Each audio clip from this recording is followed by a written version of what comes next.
Hello दोस्तों, मैं विनय आनंद आपका इन्फो दोस्त आप सबका स्वागत करता हूं। दोस्तों, आज के इस वीडियो में मैं आपके लिए लेकर आया हूं CCC classified catalogue code.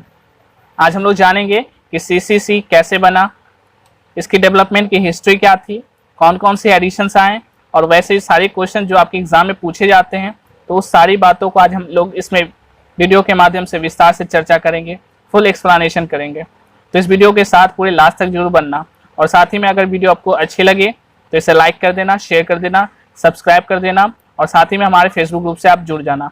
Okay. और साथ में मैंने सीसी की वीडियो बनाई हुई है, यूडीसी की बनाई हुई है, डीडीसी और एसीआर, ये सारी की वीडियो मैंने बना के रखी है। और साथ ही में मैंने बहुत सारी वीडियोस और इन्फ्लिमिनेट भी है, मोस्ट इंपॉर्टेंट ऑब्जेक्टिव क्वेश्चन का सीरीज भी मैंने चलाया। तो बहुत सारी क्वेश्चन मैंने करा के रखे हुए हैं, बहुत सारी चीज़ें मैंने कराई हुई हैं। तो उससे एक बार आप चैनल के प्लेलिस्ट में जाकर एक बार अपने रिक्वायरमेंट के हिसाब से उन सारी वीडियोस को आप एक बार जरूर देख लेना, क्योंकि ये सारी वीडियोस आपके एग्जाम के लिए काफ़ी हेल्पफुल, काफ़ी मददगार साबित करेंगे और आपके लिए ज़्यादा से ज़्यादा आपको वैल्यू प्रोवाइड करवाएंगे। तो इन सारी वीडियोस को जरूर देख लेने के बाद तो चलिए बिना देर करे शुरू करते हैं। ओके, तो CCC क्लासिफाइड कैटलॉग कोड, इसे जो वो बनाया था, इसे जो पब्लिश किया था वो थे SR रंगनाथन और इसको पब्लिश किया गया था 1934 में किया गया था, 1934 को किया गया था। ठीक है, तो इसकी हिस्ट्री शुरुआत कहाँ से होती है? तो इसकी हिस्ट्री की शुरुआत वहीं से होती है जहाँ से CC की स्टार्ट होती है। तो अगर आप हिस्ट्री के बारे में जानना चाहते हो तो आप हमारी CC वाली एक बार वीडियो आप जरूर देख लो, वहाँ से आपको एक सीरीज बाय आपको समझ में आ जाएगी कि कैसे कैसे कहानी चलती चली गई।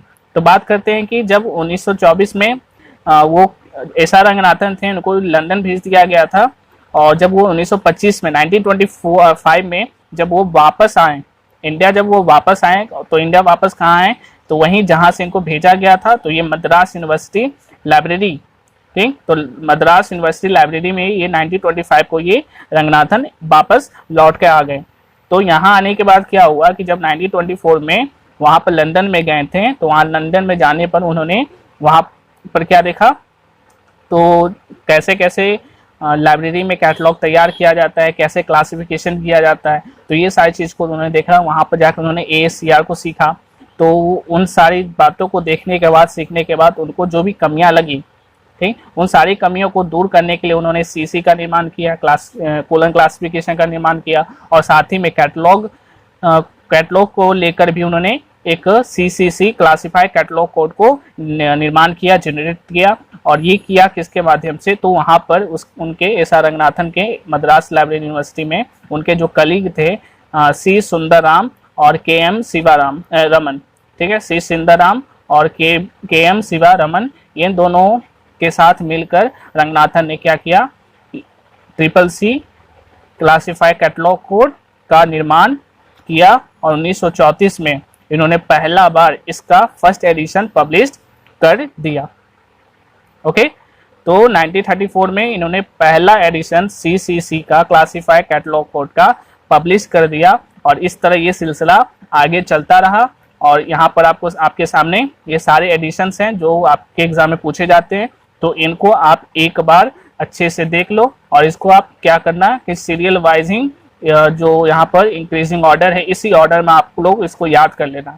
क्यों करना? क्योंकि आपके एग्जाम में अरेंजमेंट वाले क्वेश्चंस पूछे जाते हैं ईयर का सही अरेंजमेंट करने के लिए इंक्रीजिंग ऑर्डर में, तो आप उसको इस तरह से याद कर लो। तो 1934 में पहला एडिशन आया, फिर 1934 के बाद 45, देखो यहाँ पर ये 4 यहाँ चला गया और ये 3 का ये 5 बन गया। तो इस तरह आप कुछ भी नेमोनिक्स लगाकर, कुछ भी ट्रिक वगैरह लगाकर आप इसको इजिली याद कर जाओ। तो 1934 1934, फिर 1945 1945, फिर थर्ड एडिशन 1951, फिर 1951 देखो 1 को 5 कर दिया, तो फोर्थ एडिशन 1955 और फिफ्थ एडिशन 1964। ठीक है, तो आपको ये सारे एडिशंस आपको याद रहने चाहिए कि कौन सा एडिशन किस ईयर में पब्लिश किया गया। ठीक है, और साथ ही में आपको ये ध्यान रखना है कि 1934 से 1945 के बीच में, यानी फर्स्ट एडिशन से सेकेंड एडिशन के बीच में, रंगनाथन ने थ्योरी ऑफ लाइब्रेरी कैटलॉग 1938 में पब्लिश किया था। ठीक है, ये थ्योरी ऑफ लाइब्रेरी कैटलॉग क्या था? तो ये क्या है, लाइब्रेरी कैटलॉग जो रंगनाथन का बनाया हुआ था वो क्या था, वो रंगनाथन के कैनन्स और प्रिंसिपल पे ही बेस्ड था। तो वो सारे कैनन्स और प्रिंसिपल के बारे में, कौन सा कैनन और प्रिंसिपल कब लगेगा, कैसे लगेगा, तो वो सारी की चर्चा क्या थी, इसी थ्योरी ऑफ लाइब्रेरी कैटलॉग में थी, जिसको 1938 में पहली बार पब्लिश किया गया। ओके, तो ये फर्स्ट एडिशन से सेकेंड, आपको याद रखना कि ये फर्स्ट एडिशन से सेकेंड एडिशन के बीच में किया गया था और जिसका डेट है 1938। ओके, फिर एक फोर्थ एडिशन से फिफ्थ एडिशन के बीच में किया गया था, ये था सेकेंड एडिशन था कैटलॉग प्रैक्टिस का। कैटलॉग प्रैक्टिस का ये सेकेंड एडिशन था, जो कि फोर्थ एडिशन से और फिफ्थ एडिशन के बीच में 1957 में इसे पब्लिश किया गया। तो ये दो बातें आपको याद रखनी है। ओके, तो आगे बढ़ते हैं। आगे की जो क्लासिफाइड कैटलॉग है वो जो पब्लिश किया गया, क्लासिफाइड जो कैटलॉग रंगनाथन का दिया गया उसमें दो पार्ट है। ठीक है, एक पार्ट आपका है क्लासिफाइड पार्ट है और दो सेकेंड पार्ट है that is called alphabetical part है। Classified part and the alphabetical part. ये जो क्लासिफाइड पार्ट है, इस क्लासिफाइड में मेन एंट्रीज और क्रॉस रेफरेंस एंट्री, आपको याद रखनी है यहाँ पर बात कि क्लासिफाइड पार्ट में मेन एंट्री बनाई जाती है और क्रॉस रेफरेंस एंट्री बनाई जाती है। यहाँ से क्वेश्चन पूछे जा सकते हैं, बहुत ही अच्छे अच्छे क्वेश्चन यहाँ से हो सकते हैं कि मेन एंट्री और क्रॉस रेफरेंस एंट्री किस पार्ट में, तो क्लासिफाइड पार्ट में ये दो चीजें आते हैं क्लासिफाइड पार्ट में। फिर अल्फाबेटिकल पार्ट में यहाँ पर आते हैं एडेड एंट्री, यानी मेन एंट्री और क्रॉस रेफरेंस एंट्री को जो छोड़कर जितने भी सारी एंट्रीज हैं वो सारी एंट्रीज बनाई जाती है अल्फाबेटिकल पार्ट में बनाई जाती है। तो एडेड एंट्री हो गया, तो एडेड एंट्री में क्लास इंडेक्स एंट्री याद रखना है, class index entry, book index entry, और बुक इंडेक्स एंट्री में ही क्या किया, author entry, joint author entry, collaborator entry, title entry, series entry, ये सारी एंट्रीज बनाई जाती है बुक इंडेक्स एंट्रीज में। तो आपको याद रखना एडेड एंट्रीज में क्या क्या है, तो क्लास इंडेक्स एंट्री है, बुक इंडेक्स एंट्री है, क्रॉस रेफरेंस इंडेक्स एंट्रीज है। ये तीन एंट्रीज है, class index entries, book index entry और क्रॉस रेफरेंस इंडेक्स एंट्रीज। ये तीन एंट्रीज में बनाई जाती है एडेड एंट्रीज में। और बुक इंडेक्स एंट्रीज में author entry, joint author, collaborator, title और सीरीज, ये सारी एंट्रीज बुक इंडेक्स एंट्रीज में बनाई जाती है। फिर एक cross reference index entries, cross reference index entries में बनाई जाती है alternative name entry. Alternative name यानी एक ही इंसान का दो अगर नेम से जाने जाते हैं तो अल्टरनेटिव नेम एंट्री बनाई जाती है। फिर variant form of word entry, अलग अलग वर्ड में यूज की जाती है तो वो वाली एंट्रीज बनाई जाती है। स्यूडो रियल नेम यानी कोई ऑथर है वो किसी और नाम से भी जान जाता है, जैसे आपका प्रेमचंद है जिसे धनपत राय के नाम से भी जाना जाता है लेकिन वो प्रेमचंद के नाम से फेमस है, तो ये हो गया स्यूडो और रियल नेम एंट्रीज हो गए। फिर एडिटर ऑफ सीरीज, सीरीज का अगर कोई बुक अगर उसका सीरीज है और इस सीरीज का एडिटर है तो उसके नाम पर भी एंट्रीज बनाई जाती है। तो ये सारी जो एंट्रीज है वो आती है cross reference index, cross reference index entries में। ओके, यहाँ तक ये बात क्लियर है कि कौन कौन सी एंट्रीज किस किस में आती है। तो आपको याद रखनी है वो दो एंट्रीज सिर्फ आती है मेन ये आपके क्लासिफाइड पार्ट में और बाकी तीन एंट्रीज आती है अल्फाबेटिकल पार्ट में और बाकी फिर उसके कुछ फर्दर सब डिविजन्स हैं। ओके, तो ये सारी बातें आपको याद रखनी है सीसीसी में। अब आते हैं नेक्स्ट मेन एंट्रीज। तो मेन एंट्री में क्या होता है, मेन एंट्री में 6 सेक्शन होते हैं टोटल।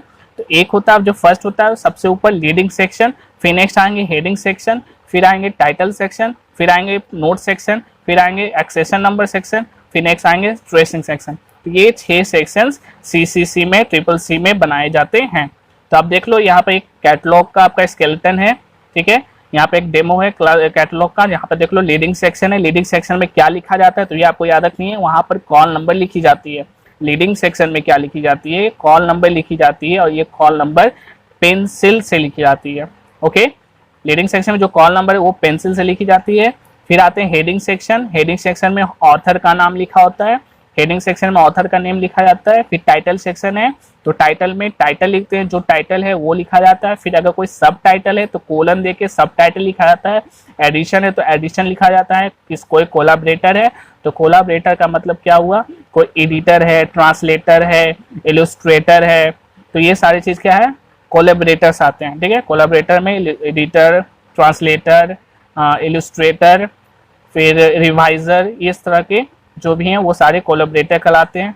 फिर नोट सेक्शन में क्या लिखा जाता है, तो नोट सेक्शन में सीरीज का नेम लिखा जाता है। अगर कोई सीरीज है वो बुक का तो उस सीरीज का नेम लिखा जाएगा, उस सीरीज का एडिटर लिखा जाएगा और वो कौन सी सीरीज है उसकी नंबर लिखी जाएगी। तो ये सारी चीजें नोट सेक्शन पर लिखी, यानी आपको ये याद रखनी कौन सी सेक्शन में क्या चीज लिखी जाती है, ये आपको याद रखनी होगी। फिर नेक्स्ट लिखा जाता है एक्सेसर नंबर लिखा जाता है। ओके, फिर है नेक्स्ट ये है आपका ट्रेसिंग। ओके, तो ट्रेसिंग में ये ट्रेसिंग कहाँ की जाती है, तो जो कार्ड होता है, कैटलॉग कार्ड होता है, उसके बैक साइड में लिखा है, बैक ऑफ द कार्ड, जो हमारे ये मेन एंट्रीज बना, इसका जो बैक ऑफ द कार्ड है, पीछे वाला भाग है, उस भाग में क्या की जाती है, ट्रेसिंग की जाती है। तो ट्रेसिंग में देख लो आप यहाँ से क्वेश्चन पूछे जाते हैं कि जो आपका क्रॉस रेफरेंस एंट्री है, क्रॉस रेफरेंस एंट्री है, उसको कहाँ लिखा जाता है, तो कार्ड के लेफ्ट साइड में लिखा जाता है, लेफ्ट साइड में ऊपर में लिखा जाता है। फिर लेफ्ट राइट साइड में क्या लिखा जाता है, तो सबसे पहले क्लास इंडेक्स एंट्री लिखी जाती है, सबसे पहले क्लास इंडेक्स एंट्री लिखी जाती है, फिर बुक इंडेक्स एंट्री लिखी जाती है, और देन क्या थर्ड में क्रॉस रेफरेंस इंडेक्स एंट्री लिखी जाती है। ओके, तो ये सारी एंट्रीज आपको यहाँ पर देखने को मिल जाएंगे। तो आपको याद रखना है मेन एंट्रीज में कौन कौन से सेक्शन है और क्या क्या है, फिर ये ट्रेसिंग में क्या क्या है, ये आपको याद रखनी है। फिर जो दो पार्ट होती है, क्लासिफाइड पार्ट, अल्फाबेटिकल पार्ट, इसमें क्या क्या हो जाती है। फिर आपको ये याद रखना है कि एडिशन कौन कौन से एडिशन है। फिर आप यहाँ पर आप देख सकते हो सेकेंड एडिशन 1945, इसी में सेकेंड एडिशन में पहली बार चेन प्रोसीजर को लाया गया था, चेन प्रोसीजर, चेन इंडेक्सिंग, इसको इंट्रोड्यूस किया था इसी सेकेंड एडिशन में। यहाँ पे ये छूट गया था, आप इसको लिख लीजिएगा। ओके, तो फिर ये सारी बातें आपको, फिर कैसे इसका डेवलपमेंट हुआ, फिर सी सुंदरम है, के बी शिवारमन है, ये इनके कलेक्ट थे। और फिर इसके पहले जो मैंने सीसी वाली वीडियोस बनाई उसमें आप देख लो, तो वहाँ से आपको काफ़ी सारी हिस्ट्री पता चल जाएगी। तो इस तरह करके आज के वीडियो में इतना ही। और यदि ये वीडियो आपको अच्छी लगे हो तो इसे लाइक कर दीजिए, शेयर करें, सब्सक्राइब करें। और साथ ही में अगर चाहते हो इस वीडियो का ये जो सीसीसी है इसका पीडीएफ अगर आप चाहते हो तो मेरे फेसबुक ग्रुप से जुड़ जाना, वहाँ से आप जाके इसे मैं वहाँ पे इसे अपलोड कर दूंगा, तो वहाँ से जाकर आप इसे डाउनलोड कर लेना ताकि आप बाद में कभी भी पढ़ सको। और साथ ही में अगर कोई भी परेशानी हो, कोई भी क्वेश्चन आपके मन में है या कोई सलाह लेना चाहते हो, हेल्प लेना चाहते हो, तो मुझे इंस्टाग्राम पर फॉलो कर सकते हो और वहाँ पर मुझे मैसेज कर सकते हो, मैं वहाँ रिप्लाई करूँगा। So thank you once again, और आपकी तैयारी अच्छी इसी तरह चलती रहे।